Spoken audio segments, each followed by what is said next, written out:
You fall down, get up. You fall down, get up. You fall down, pull yourself out the mud. You fall down, get up. You fall down, get up. You fall down, pull yourself out the mud. You don't ever get to choose your trials, tribulations, or blues, child. But still, it's your cross to bear.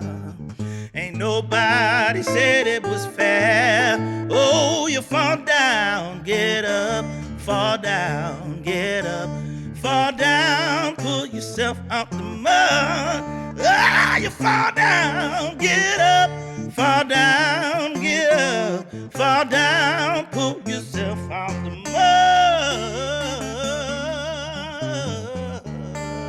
All right. Welcome to the mud. Yo, what's happening? It's your man Goldie Pipes. Oh, I always do it like this. Back in the day, take it back. Because it's your man Goldie Pipes up in the building. We in the mud right now. It's your man GP in the mud. Representing, this music thing, this whole little thing called music, this culture. It's insignificant, but really it's not because it changed the world and rules the world. So, as you know, we are located in Austin, Texas. So we're primarily focusing on the music scene of Austin. And tonight, we have a special guest, somebody that's seen the burgeoning scene of Austin from its roots when she was just a little thing. And so this is going to be a very, very, very, very fun conversation. I can't wait to do it right now. So give yourselves, not yourselves, but give a virtual hand clap right now for the one, the only Miss Kathy Murray. Hello, Goldie. Yeah. So, see how she did that? She's so smooth. She polishes. Hello, Goldie. She polished. Kathy, how you doing? I feel good. Like James Brown? Great. I love James Brown. I told you I saw him live twice. Yeah, I told you I'm jealous. You should be. I love James Brown. I grew up, we getting right into this thing. I grew up listening to James Brown because my grandfather loved James Brown. So, quick background on me. We haven't had a lot of conversations to be able to just get to know each other. We seen each other in passing. But, yeah, I grew up on James Brown because my grandfather, back in his day, was a dancer. My grandfather's thing was the women. It was the ladies. So he loved James Brown because he could imitate James Brown's dance moves. Okay. And the girls liked to watch him dance like James Brown, right? He loved Bobby Blue Bland because the girls said he looked like Bobby Blue Bland. Wow. So that was his thing. And so he was a looker, huh? He was definitely look at me. Like you. I'm just chocolate. He was a little peanut butter color, but I look like a darker version of my grandfather. Okay. So yeah, it was crazy when I went over the questionnaire and saw, the different people that you played with over time. But we will definitely get to that. I want to, first of all, just say welcome. Thank you. Thank you for coming here and being willing to share your story. So tell us about Miss Kathy Murray. Like, who are you from your roots? Your roots, like we say in Louisiana. My roots are, I always say I play American roots and blues. Because I play blues, but I also stretch it out a bit and play some soul, and I rock, but I roots rock. Yeah. And I even stretch into a little bit of rockabilly because I was very influenced by Wanda Jackson. But my foundation is in blues, BLUES blues. Okay. Now, what's roots? Like, can you define that for me? Like when you say roots rock, and what is roots? To me, it's music that comes from this country. Okay. That people made. Okay. Which is blues,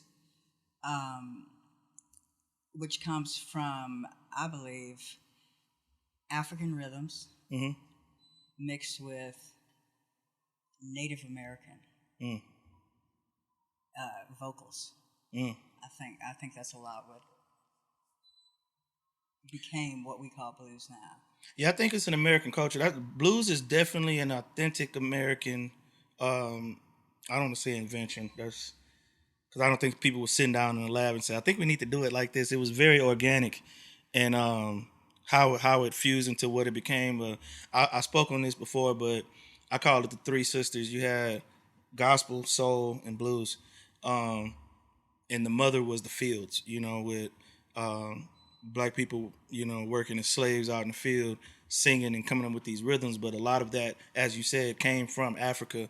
You know, we didn't lose all of our culture that we brought over. It's been said a lot that we lost all our culture. No, we didn't. It wasn't allowed to be practiced in certain areas, but a lot of the culture did come over on the slave ships, and we kept it in the field and the harmonies, the call and response, because blues is a call and response. Call and response. So all of that was African cultural music that came. So like you said, the rhythms, and which was heavy in jazz as well. So I'm glad you spoke on that, because a lot of people won't even touch on that, but it's definitely a part of the history and the fabric. I mean, hip hop is the same way. It's an authentic American thing. I would say an African American thing. I don't really like that term, but it's an American institution. That's the word I was looking for earlier. So yeah, let's go some more with you though. I can preach all night about that stuff. Let's go. And so much came from the church. Oh yeah. And Yeah. like there's this Magic Sam song that I first heard done by Kim Wilson and Jimmy Vaughn, the Fabulous Thunderbirds. What have I done wrong? And we have recorded that song. It's one of the most recorded blues songs ever. Baby, tell me what have I done wrong? And then somebody was playing for me a gospel song, and it came straight from. It was the exact same song. Yeah. Jesus, tell me what have I done wrong? So y'all didn't see how Kathy just flexed on us, right? She just bust out in notes. That was a flex. I saw what you did. I saw what you did. Well, I know that was a song flex. so well. That's a flex. That's all right. No, you feel free to flex all you want.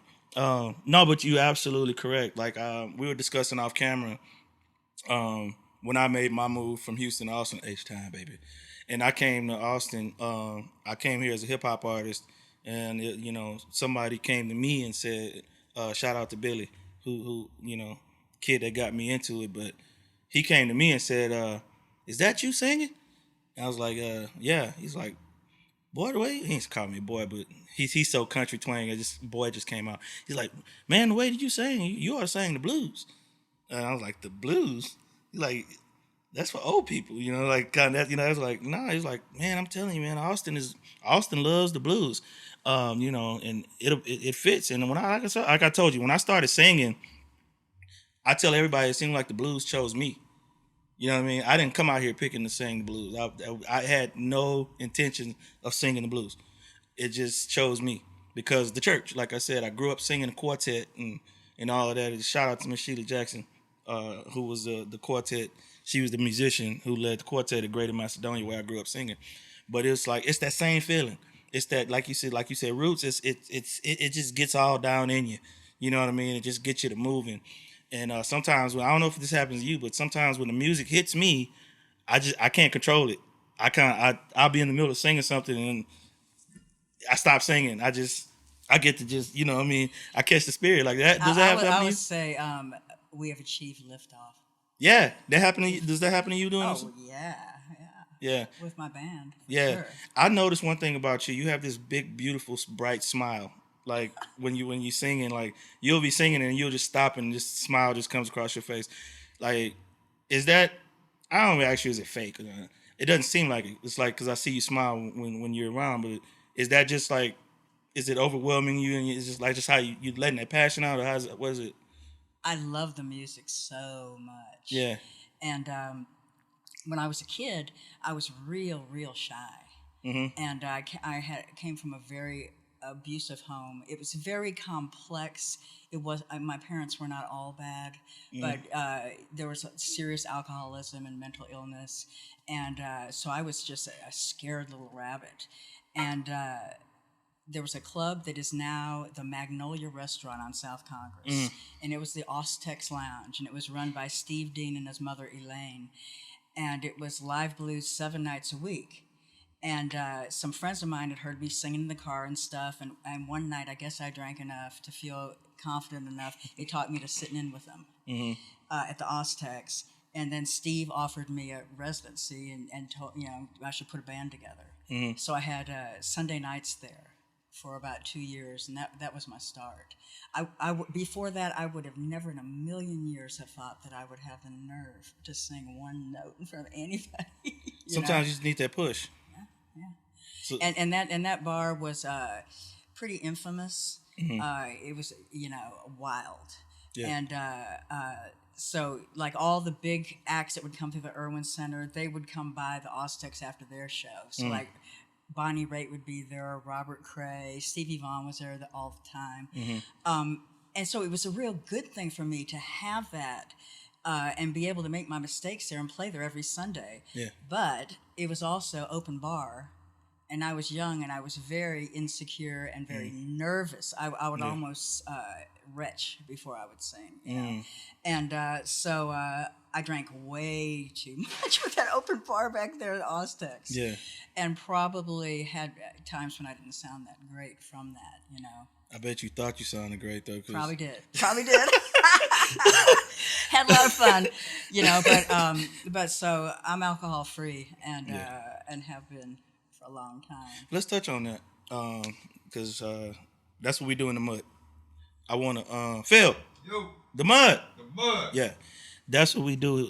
I want to talk that real shit because it's life, and that's what this music is supposed to represent. I had a conversation with my daughter a couple of days ago about that, just about how music has become so commercialized that the only thing that is spoken about is relationships. You cheated on me. I love you. I want to have sex with you. Hey, I want to have sex with you. It's like that's all music is now. It's just hyper sex to sell. You know what I mean? Yes. I mean, sex has always been a part of music. Now I'm not going to say And these love, young people and love too. But it's like, but we sang about so many different things. Prior to it, the music industry becoming this $1 trillion monster that it is now. And so it's just cookie cutter thing. But coming up then, like I said, let's say, so when I was a kid, you talking like nerves. So like I said, I want to touch on the real shit, like the nerves, because I think a lot of young people can get something from this right now. I know I look like a baby, but hey, I'm almost 50, baby. You are a baby. I'm old enough for your mom. You might be, because my mom was only 16 years older Well, than me. there you go. Right there. So, like that real shit, though. I mean, because I remember coming up when I was a kid. I started singing. I don't remember when I started singing. I've always sang, because my grandmother was a great singer. So I've always been a singer. But as far as just taking it seriously, I was 10, and I joined the gospel group that my father managed of my older cousins. And so my voice hadn't changed yet, so I still had that real high-pitched voice. And so I sang all the soprano hot tenor one notes at the time. And but when I was fine as long as I was in the background. As long as I didn't have to step out front and lead any songs, I was fine. But anytime, hey, and for y'all don't know, my government name is David. So anytime like, David, sing. And anytime I was like, I wanted to, but I was scared shitless. Mm-hmm. And Me too. as soon as it was time to open my mouth, I would kill whatever was going to come out with the nerves. So the note will crack or it'll flat, or what I mean, because it was like just the nervousness. The nerves can do that. How did it affect you?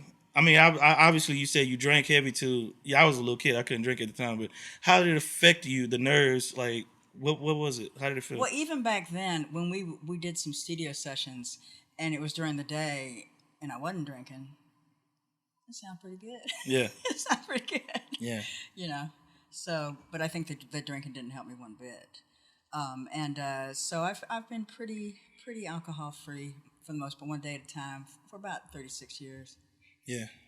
So it's like, because my mother, my birth mother, rest her soul, she passed away in December of 2017, and this is not to, I love my mother to life, so I'm not here to put her down. So, but I will say this: if my life can be, of any kind of light to anyone, I'll speak on the hardships, including my mother. My mother passed away cirrhosis.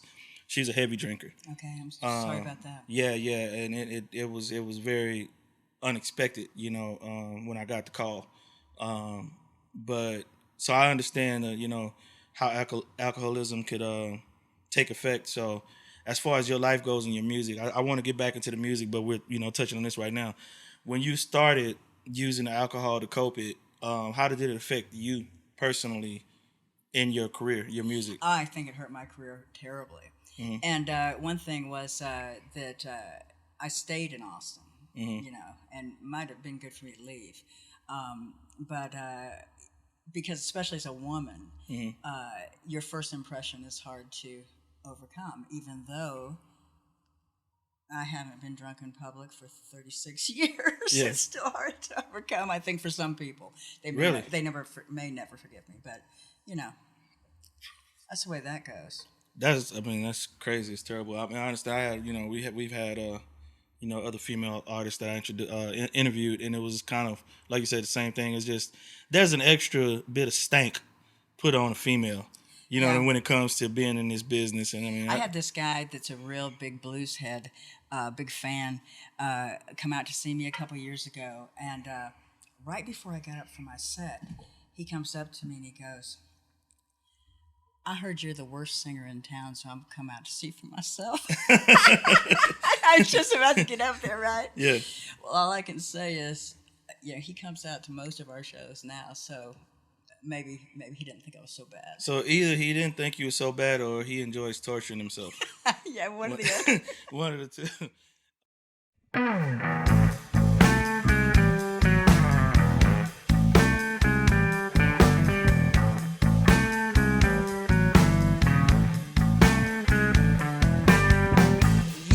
You're shocked the way you play after dark. You say your bite is even worse than your bark. You on a roll now, you finish paying dues, but you've been snoozing, baby, and this time you lose. Read 'em and weep, baby.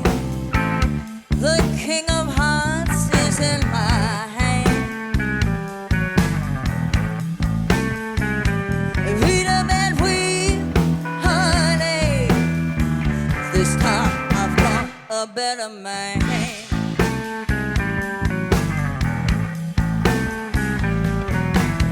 Your story always changes, the one thing remains the same. Someone else is at fault, and you are never to blame. You start to flush, honey, you're getting red around the neck. You must be crazy, you ain't playing a full deck. Freedom and weep, baby. The king of hearts is in my hand. Read 'em and weep, honey. This time I've drawn a better man. I drew a better man.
Holding jacks, the way you're jacking me around, and that ace up your sleeve, it ain't gonna keep it down. You cheated and you lied, because you're no good cat. One thing you can't deny, it's time to take a stand. Read 'em and weep,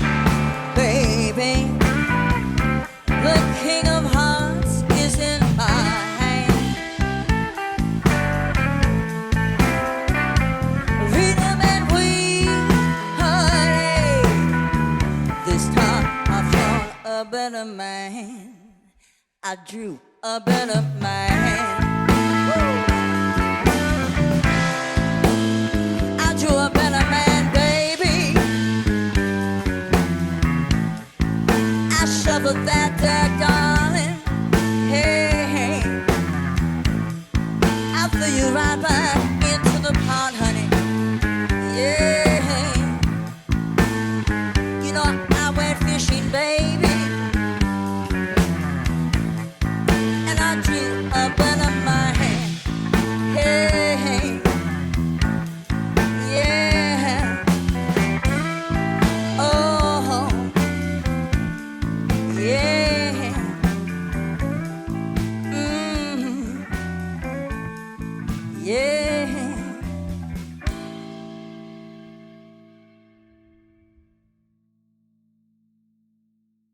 So you were saying about that most songs are about sex and love and all that, and Yeah, it's true, relationship. Yeah. But I was sitting when you said that, it made me think. I've written a bunch of songs that are about other stuff. That's wonderful. A bunch of songs that are about other stuff. It just made me. I started going through them. First, Do No Harm, Henny Penny Blues, The House That Freddie Built. I've written a lot of them. Expensive Love. I've written a lot of them that aren't just about that. Yeah, well, some of my favorite songwriters are my favorite songwriters because of that. You know, just me growing up, listening to different. You know, you're a songwriter, so I definitely did. I'm great. I'm glad we made that segue. Like, I love Curtis Mayfield. I mean, I love me some Curtis Mayfield because he can write about anything, and I can ride and listen to it. I don't care what it is. You know what I mean? Like, from his gospel stuff early in the, to talking about the streets and the struggles and, talking about inspiration, talking about politics. Like, that man could write about anything. Stevie Wonder could write about anything. Prince can write about anything. He was heavy on the sex because I got a new Prince. one called Rock and Roll Incorporated. And it's tell me about it. It's about how I think it's Clear Channel, or it might be called something else, has a stranglehold on all the airwaves, and they control what goes out. And it used to be that there were like all these different regional sounds in the country, but now a lot of the stuff they put out, songs are written by a committee, and it all kind of sounds the same. That's kind of what that song's about. Okay. And then I read that interview. With who did that interview with Jan Wenner, who was the head of who started Rolling Stone magazine, and was the editor of it for decades, and also he's the head of the Rock and Roll Hall of Fame. Had a lot of power with who got inducted and everything. Did you hear about this interview he did recently? No. Oh my God! He has this new book out called The Masters. And it's got, and they are masters. It's got 7 interviews with 7 male musicians that he feels are just very deep thinkers, but they're all white men, every one of them. And so he was asked about that interview, and he said that those men were the only ones that had the intellect that interested him to write about. So then I said, oh, great, I need a new verse in Rock and Roll Inc. about Jan Wenner, because I really went back in and pissed went at on. him. Sounds like a diss record. You should be a rapper. That's a diss track. So we have No Vaseline, we have Hit 'Em Up, and we have Rock and Roll, what is it called? Incorporated. Yeah, that's the diss track. That's the new diss track. Kathy Murray, bitch. That's my pissed off track. That's a pissed off track. I feel it. So let's stay on the songwriting thing. So you have some serious accolades to your name. Miss Kathy Murray is Grammy nominated. Another thing that just means the world to me was I was chosen as Songwriter of the Year by the Australian Blues Music Association one year. And they told me that I'm only one of 2 non-Australians that ever got it's called a chain award from the Blues Association. So that meant a ton to me. It was for a recording done by this wonderful singer, the Queen of Tasmanian Blues, Kate Meehan. She recorded a song of mine called Call Me Mrs. Blues, but I got Songwriter of the Year. This is crazy. You like blowing my mind right now, Kathy. Like Tasmanian blues and Australian blues. How far did this little thing that came out of the Delta region and the southern regions of the United States of America has just like blossomed all over planet Earth and probably Mars too? If It's it was some huge. people there, it's We crazy. toured Australia because I got that Songwriter of the Year thing, Yeah. and that opened doors. And we did. My husband Bill Jones, my killer musical compadre, It's a guitar who man. plays all guitar. It's a guitar man. Yeah. Yeah, we toured Australia, and at that time we couldn't afford to take our rhythm section because so we played with 5 different Australian rhythm sections all over Australia: Adelaide, Brisbane, Sydney, Tasmania, Melbourne, and I can't remember where I was going on that. That they over there in Australia they particularly love Texas blues. This is crazy. They know more about Texas blues than somebody on the street that you would ask about. Yeah. That's amazing. Like, so, this is about you, not about me. But I do want to say this. I was in a band called Mojo Child when the guy told me I need to sing blues. And so we put out a song, might have been the song Pitiful. Maybe. It was a song, it was a blues record. Inspired by B.B. King called Pitiful, I believe it was. But anyway, we put it out. It was on YouTube, yada yada yada. And so one day I went online and to look up the song to see how many views we had, and this other video popped up, and my song that I wrote that I sang lead on was playing, but it was a white man walking on the beach by himself with my song playing underneath it. And when I read it, it was somebody from Greece. Wow. Yeah, they liked the record so much that they made their own video of it with, like I said, a single white guy walking down the beach with the song playing underneath it. And I was like, what the hell?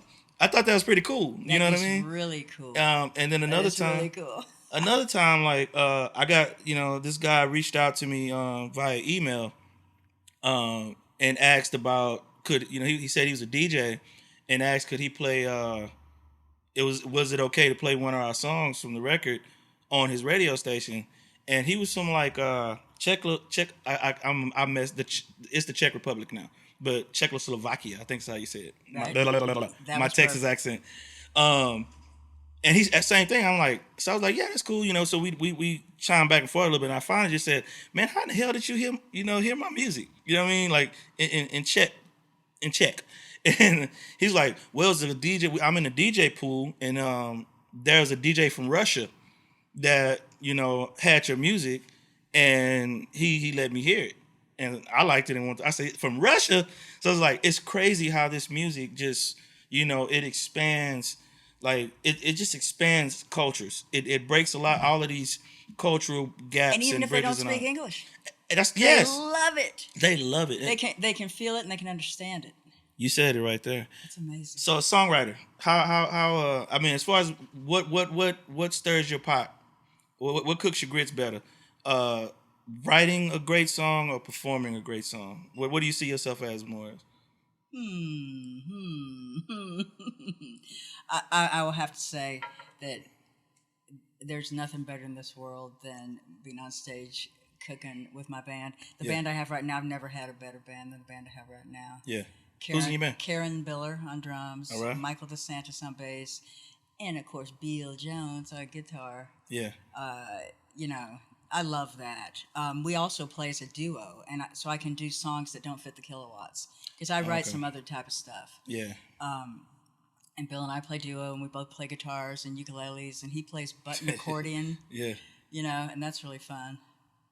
So what styles? Like, what do you like to do? When you More like some country. Mm-hmm. I wrote a tribute song to Lydia Mendoza, the famous 12-string guitar player that really kicked doors open for women. Before Lydia Mendoza, it really wasn't acceptable for a woman to be playing a guitar and singing out in a bar, know. And so I wrote a tribute song to her called Lark of the Border. I wrote a song called It Goes Without Saying. It's a country waltz about a man that cannot say I love you. So you're a writer. I write a lot. Yeah. Have you written anything else besides music? Like, do you write like stories or? I started writing a memoir. Okay. Yeah. Nice. Because I was asking that because before I started writing songs, I've always just been a writer. I've always written. So when I was a child, I would write short stories, creative stories. But most of the time, it was kind of like the oral tradition of Africa. Like I just made them up off the top of my head. I wouldn't write them at first. And then, when you're in school, they make you write stories. So I could tell a story, but I never wrote one until they made me actually sit down and write. So I actually was writing stories before I started writing songs, but it was a natural transition into writing songs because I was already singing. So, it's like singing, writing stories, and then, Yeah, that works. kind of, and I can honestly tell you, the first time I wrote a song that we ended up recording, I think I was probably, well, not rapping. I was writing rap songs when I was about 14 recording. But as far as R&B and going into that aspect, it was more so because I was in a group and they kept bringing us songs and the songs sucked. You know what I mean? And I was just sitting back. I was like, You're like, I'll just do this myself. exactly. The song sucked. And I was just like, I can write a better song than that. And it's like, it just took that one. And as soon as it just started rolling, and now I'm a songwriter. And that was in 1993, 94, something like that. Just like, and then I just started writing. That's when I just really got into heavy just writing. And so it was a natural fit. So cool. I mean, there's so much other stuff. You got something else you want to say on the writing? As a songwriter, one of the greatest thrills is when somebody else covers your material. Come on, yeah. Like Tony Price. Are you familiar with Tony? I am not. She's one of the greatest Texas singers. And she recorded a song of mine called Bird in the Hand, did the killer version of it. And it just, or even sometimes I just think like we opened up a mermaid festival in San Marcos this weekend. And I was thinking to myself, when I was a little girl, I would have never in a million years have imagined that I would be opening up a mermaid festival with my band. I just wouldn't have believed it.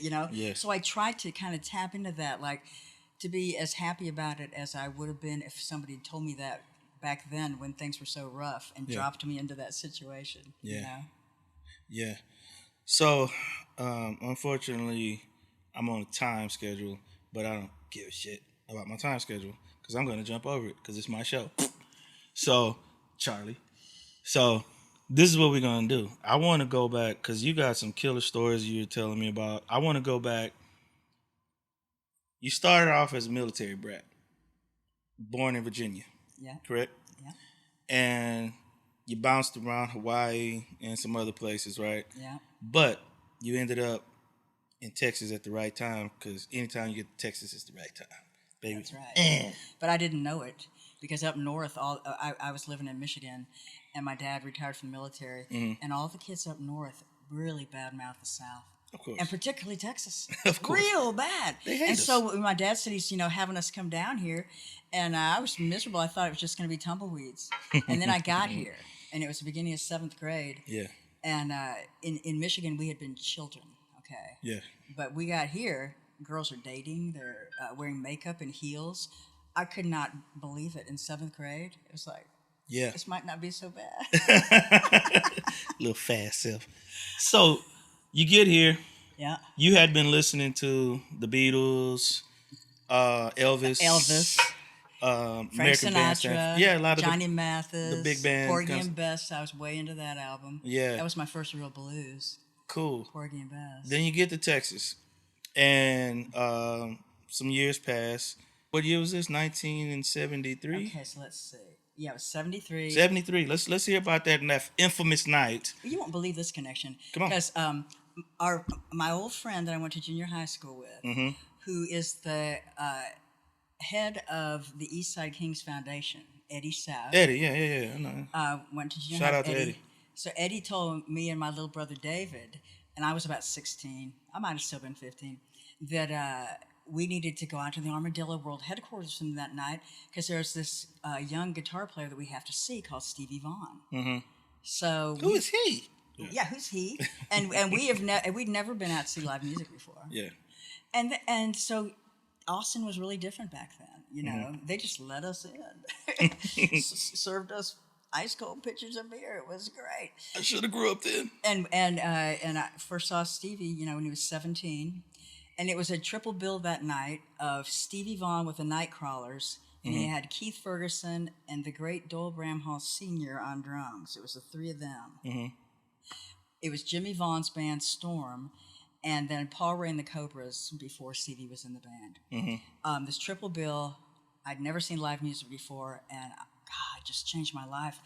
It was like, God, life can be so much more fun than I ever imagined it could be in this music, you know? Yeah. But then I was a photographer, and I would have never thought that I would be writing songs and stuff. So how did that influence you, so to say? Like, I mean, it's like, because you told me so many other things that happened after that, but what was it about that night that, you know what I mean? I found my music. I found my music. I found the music that lit my fire, and I've loved it ever since. And I've been so fortunate because I think about the new generation. You know, you're probably too young, you know, but my husband and I and a lot of other people are old enough that we sat at Antone's, the original Antone's on East 6th Street, back when there was nothing happening on East 6th Street, and people would be like, "You're going where?" East 6th Street, and we sat and we would watch Bo Diddley, you know, sit this close to him. Oh, sorry, I'm messing up your thing. Bo Diddley, you know, Jimmy Reed, Albert King, you know, and man, it all just flowed right through. I got Austin, to Texas, see right them there. in person. Yeah, you know, just. Who's your favorite to watch that came through there? Or some of them. Oh, well, I'll tell you, I could not possibly say a favorite, but I'll tell you who's the best show I ever saw. What's that? Tina Turner. Of course. God almighty. Icon. I mean, she just had everybody just right. Of course. Her hand. She's an icon. Yeah. I explained this a couple of nights ago to some people. We did a Ray Charles tribute at Seaboys. Shout out to Seaboys. And I had to explain to people every time I mentioned Ray Charles, I said the icon Ray Charles, because you have good artists, great artists, you have legends, and you have icons. You know what I mean? Like, that's reserved for, you know, a handful. You know what I mean? For a very few that are iconic. And Tina's definitely, you know, on that. Ray Charles' birthday just passed, so that's why we did that on Saturday. You know how you talked about how music at the very beginning, how music crosses lines and brings people together. You know, Ray Charles, he heard the soul in country music, and he loved country music, and he wanted to do a country album. And they told him to forget it, that he would lose his audience, and it was going to be a failure, and he insisted on it. And so they just did it just to placate him. You know, maybe he'll get this out of his system. And it was, I don't know how much it sold, but it was huge, huge. And people are still singing those songs. And he knew it, you know. And now we're going to do a song I wrote with a good friend of mine named Steve Snyder. It's called Love Came Knockin'. When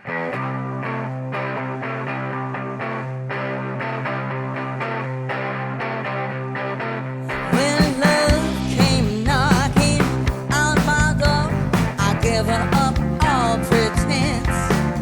I hope I'm ever making sense of the honey that went on before.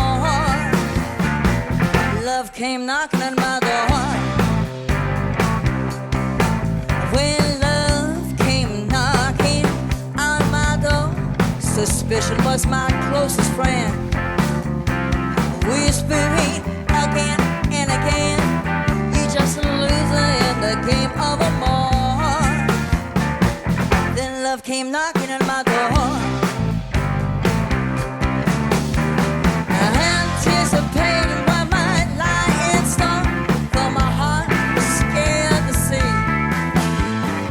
Never had no love come knocking on my door. Woo! Then love stood in front of me. Oh yeah.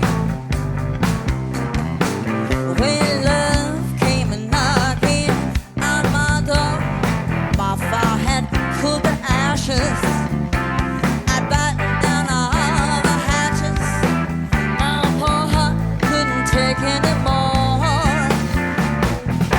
love came knocking on my door.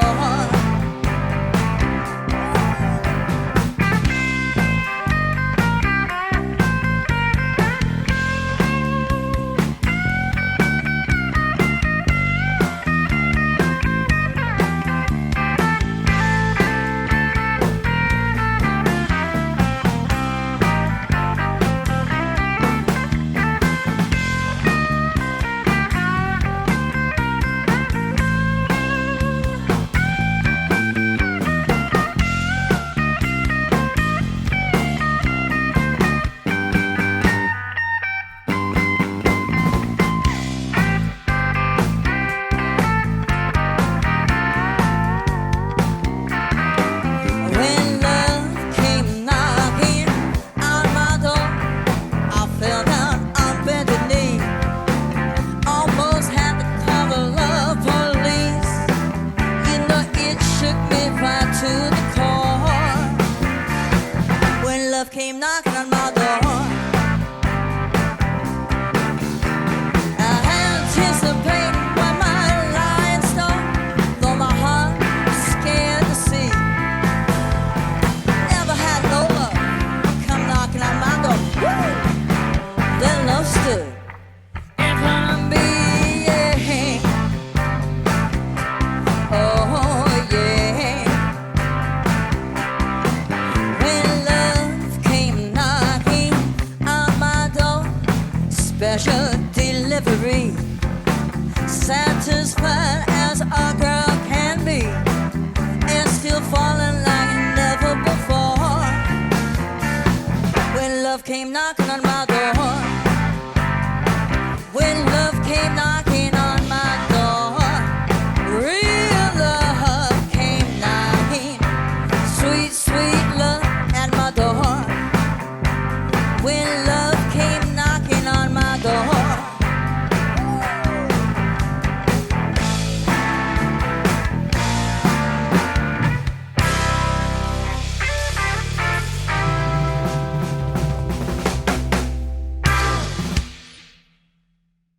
God, I wish we just had so much more time because this is great. But you told me about you had conversations with like Bobby Blue Bland and Coco Taylor. So I was talking to Burleg one time. And Burleg told me about the conversation he had with Willie Dixon. You know, or why Burleg doesn't like me calling him Mr. Bird, or saying yes sir and all that stuff to him, because he says no. When I did that to Willie Dixon, he was like, no, we all blues men, we on the same level, and don't put yourself beneath and other. So you told me about something insightful as far as connecting with the audience and those things that Coco Taylor shared with you. So I would love to hear from your mouth. I only read And it. she was a but, huge influence on me. Okay. And We got a picture. That's Come on, right. I had to do that. Sorry. Go ahead. and Bump Ahead. Yeah. What she said? Let's talk about what was that? We're fortunate enough to open up for her at Fitzgerald's in Houston, and she and I were talking because we got there early for sound check and stuff, and she knew I was nervous, and she just said, basically, just get right with yourself on stage, and pull your band in, and then reach out to the audience.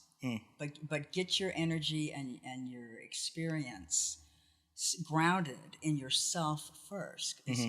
I don't remember, like verbatim what words she used, but that's what she was saying. Yeah. And it really helped me a lot. Yeah, that deals, and I thought about that earlier when we talked about the nerves. That, like I said, when I was a kid, I was super nervous when I sang, but I do the same thing now. I didn't have that conversation with Coco like you did. I didn't have it with anybody. It just took me 30 years. I've been on stage 36 years. It says since I was 10. It took me 30 years to really understand how to ground myself. And before I sing, I kind of step off to myself. I breathe, and I come into me and why am I doing this? What is the passion behind it? What is the motivation? all of the elders and the ancestors before me. I speak to them. I love that. You know, and I'll go behind the stage if I can. If not, like here at the Skylark Lounge. Shout out to the Skylark Lounge. I'll step off to the side, and I'll go into myself, and I'll call upon, those that were before me that have gone on, like James Brown, like Michael Jackson, like Howlin' Wolf, love Howlin' Wolf, ZZ Hill, I'll call out their names. That's you know what beautiful. I mean? Into myself, and make my voice strong, make my ears in tune, make me connect with people. So I'll get connected, I'll get grounded, connected. So when I'm on stage, it's time to cook. That's heavy. And then so like you said, once we're rolling, I'll check myself if I feel good and I sound good with the sound. Shout out to all the sound guys out there that make us sound good on stage, because if the sound quality is bad, it takes me a while to get good.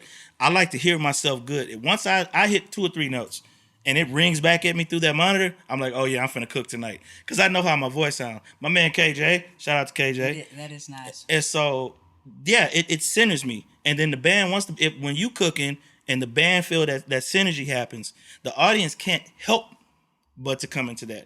That kills all the nerves. Like, the nerves are gone.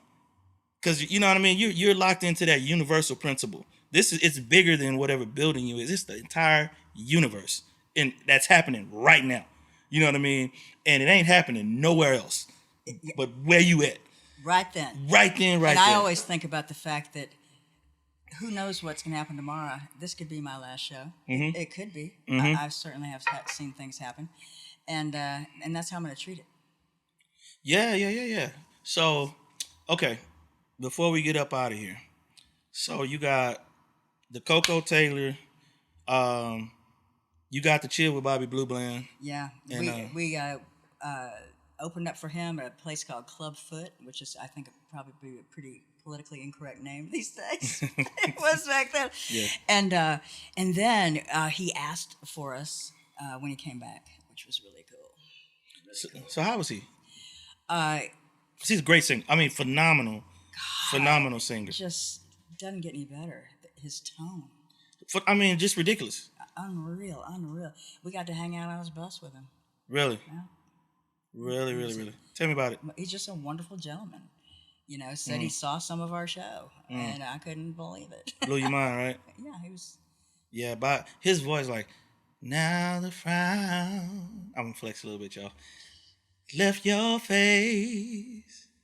I see the teardrop on your coat. His voice was velvet. A song that just slays me And of I his know. is Lead Me On. Okay. That Lavelle White, Miss Lavelle wrote that song. No. Yes, and she should be in the pantheon. I don't know why she's not bigger than she is, but she wrote Lead Me On, Lead Me On. Miss Lavelle wrote that song. You're a stranger. Yeah.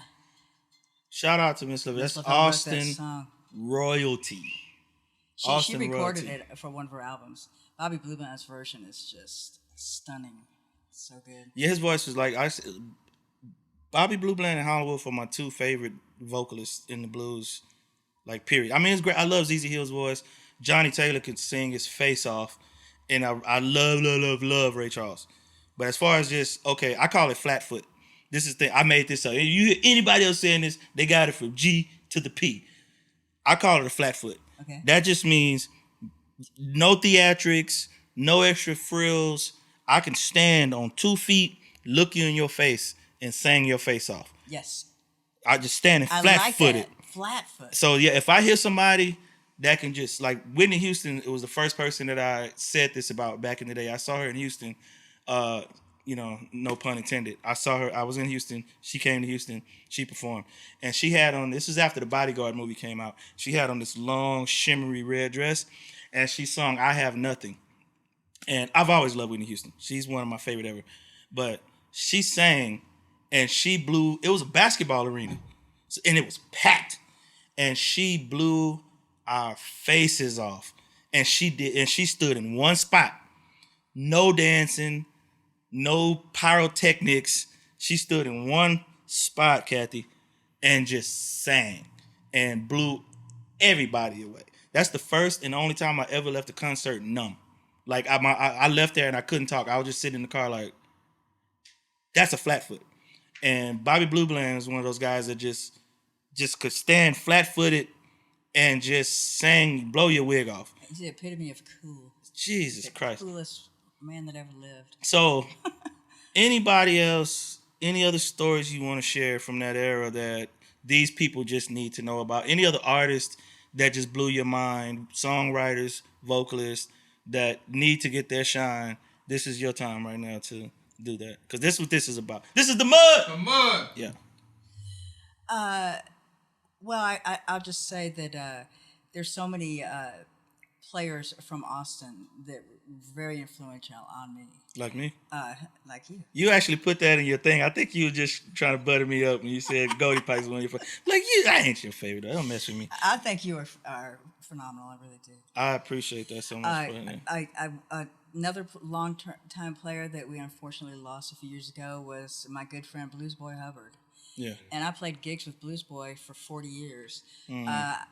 Blues Boy used to be my only guitar player for lots of gigs at the Hole in the Wall and wherever we were playing.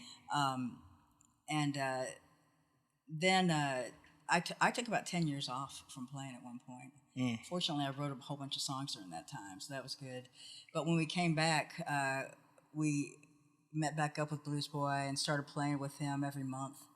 Had a monthly residency with Blues Boy, and that was so cool. He really helped me a lot in my early days, because during those Ostex days and my real early, when I had that residency, he would come over to the house and work with me, and tell me, because I never had any training, and he would tell me to treat your voice like a horn, and think about what kind of sound, what kind of vibration, how much you salt to taste with nasal, and he helped me a lot. Yeah. I really miss Blues Boy. Blues Boy Hubbard. Yeah. So look here, we're about to get out of here, but you've seen the Austin, Texas scene from its infancy. Like you said, at that time, E6 was just like, why are you going down there? To what it became as far as this international beacon. I'm going to Austin 6th Street to what it is now. So from what it was to what it became to what it is now, where would you like to see the Austin music scene go? I would like to see, all the young kids coming up to dive in real deep with the blues masters. You want to talk about the masters? Really, really study Muddy Waters, Howlin' Wolf, learn who Hubert Sumlin is. Yeah. Eddie Taylor. I mean, really, don't take a perfunctory pass at it and think that you understand what blues are. It's a lifetime journey. Yes. I'm hoping that till I'm 100, I want to keep getting better and delving in deeper, and so I would really like to see young people that are into blues get real deep into it. Yeah. Well, shout out to it's a few young guys Matthew Broadbent that I'm working with. I love Matthew. He's actually from Houston as well. He's one that's from doing hometown. that. Matthew is really He's fantastic. Good. Yeah. Shout out to Xavier Shannon. He's a young guy I've been working with. He plays in my band. He's just an old man. He's like 25 now, maybe, and he's just such an old man. I call him a deacon, and he's really heavy into blues. Like we'll play and I'll be singing and I'll start going kind of leaning into the funk a little bit, and he'll hit a little blues lick in between songs, like, hey. Like, hey man, we need to play some blues, man. So I'm big on that. Shout out to Will Travis, Darius Jackson, Jennifer Harold. Yep. We got Kendall coming up, Kendall Harrison, UFO Radio. It's like, come on, come up. Like they're the ones that are going to keep this thing going. You know what I mean? I came into it late. Like I said, I was in my late 30s, early 40s when I was actually introduced to, hey, you need to do this. This fits you. Like I said, the blues called me. I didn't come looking for it. So, but these people are coming in young, you know what I mean, in their early 20s. Like Raul Ayala in Corpus Christi, he showed up here one day. He was 17, showed up here at the Skylark Lounge. Brad Stivers and Yeah, Lindsey I Beaver. love those crazy Yeah, too. yeah, they're in deep. I They're in love deep. those crazy too. I mean, we're gonna interview them. They're great. So anyway, last thing before we get out of here, back to Miss Kathy Murray. Where do you see yourself, and where do you want to go with this music thing? Because you said until you're 100, so until you're 150, where do you want to go? Where do you want to see Kathy in the future? Like what's next for you? Well, one thing I'm really excited about is we're going to go over to Sweden next summer. Sweden, I That like could that. be cool because they love the blues over there. Really? See, I'm telling you, it blows my mind. They really do. CG, make some noise. Yo, we need to get overseas. Somebody need to make sure I get my passport, man, because the blues is all over the place, and I'm sitting out here in Texas melting. So, yeah, shout out to my man CG, Trybal Klef Productions in the crib. They do. They love you over there. Yeah. So go ahead. I didn't mean to cut you off. And I think I'm getting ready to start another album. Okay. Our last album did super well. It got airplay all over the world. Yeah. You don't really get any money for that anymore, but it did. And at one point, there were 14 tracks on there, and at one point, 13 cuts were on the top 50 Texas Roots Report charts. 13 songs off that record 13. out of the 50. Yeah, I just couldn't believe it. It was really embraced, and I'm very proud of that record. And it was released in February of 2022. Okay. And we're just about to start the initial stages of recording another one. Nice. It takes a chunk of flesh. Oh no, definitely, definitely. So look, I wish you and I will you all of the success, all the good fortune. Don't forget about your boy Goldie when you go over there and tell them feeds that I'm coming. That's right. They'll love you. I hope I got to get there. I'm still working on it. I'm new. I'm new in this phase of it, and I'm still building mine. So it's encouraging. When I see people like yourself and Burleg that I know that are over there working. You know what I mean? And people appreciate, the art and the work. Like you said, it's a chunk of flesh. All the work that you have to put into it. The sweat equity is the word I love to use. In producing quality music. You know what I mean? So congratulations to you. All the success Thank that you, you've had over Goldie. the years. Much, much, much more success to you. Thank you so much. Keep kicking ass on the stages. Back at you, brother. Yeah. So can we get you back again? Absolutely. Cool, because I had to. I had a great time. Yeah, I had to keep jumping. And I went over. Charlie was looking at me crazy. I went over my 30 minutes. Charlie, I'm not worried about you. But I so enjoyed this. I hope y'all enjoyed this. Kathy, I hope you enjoyed it. I have so enjoyed it. Yeah, so we out of here. This has been the Mud Podcast, right here in the mud. At the Skylark Lounge. The Skylark Lounge. I'm just fumbling my words. I'm just having. I'm so full right now. This has been wonderful. This is what this is all about. One more time, virtual dap to Miss Kathy Murray, Kathy in the Kilowatts. Thank you, Kathy. I appreciate you. Hope to see you again soon. Y'all be easy. Peace and blessings. The mud. Let's get muddy. Let's get muddy, baby. Let's get muddy. Yeah. Most definitely. All right.